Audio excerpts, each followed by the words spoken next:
Ayan, nag-umpisa na kami mamingwit. Ang ganda ng tubig.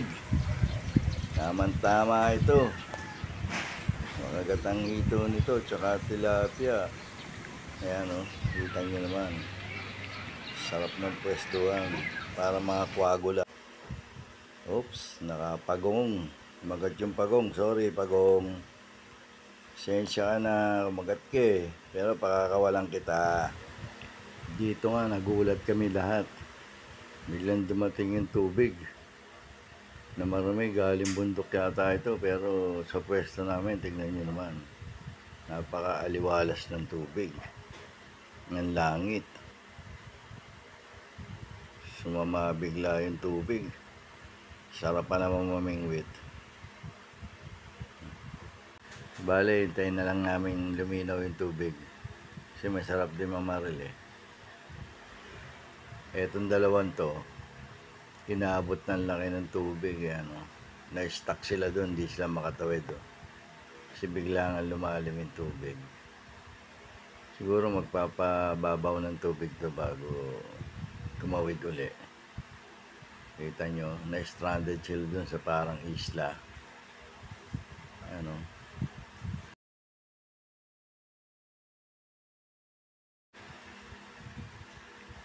Yun oh, hindi ko nakuha ng video, hindi ko alam saan sila tumawid. Siguro medyo mababaw na yung tubig. Buti na lang mayroong biyak na pader doon na maraming bakal. Doon sila kumakapit sa bakal ng pader. Ano. Doon sila tatawid sa taas. Kasi nga medyo malalim pa eh, hindi nila kakayanin. Yan oh, dahan-dahan na sila umakyat oh. To the rescue. Si Andrew to the rescue. Oh, ayan si Andrew to the rescue na yan. Hirap pa naman umakyat dyan. Pag nagkamali ka dyan, mahuhulog ka dyan. Oh, buti na lang medyo magaling sila umakyat. Ayan o. Ayun na, nasa dulo na siya. Safe na siya. Wala na yung kaba namin. Dito nga, napagpasya na namin muwi dahil umambo na rin eh. Tumigil muna kami sa sa isang kainan.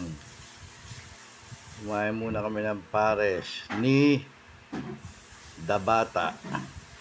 Yan, kakain muna kami ng pares ni Dabata. Sarap kumain dyan pag umuulan eh oh. Ayan oh. Kakainan muna kami bago kami umuwi.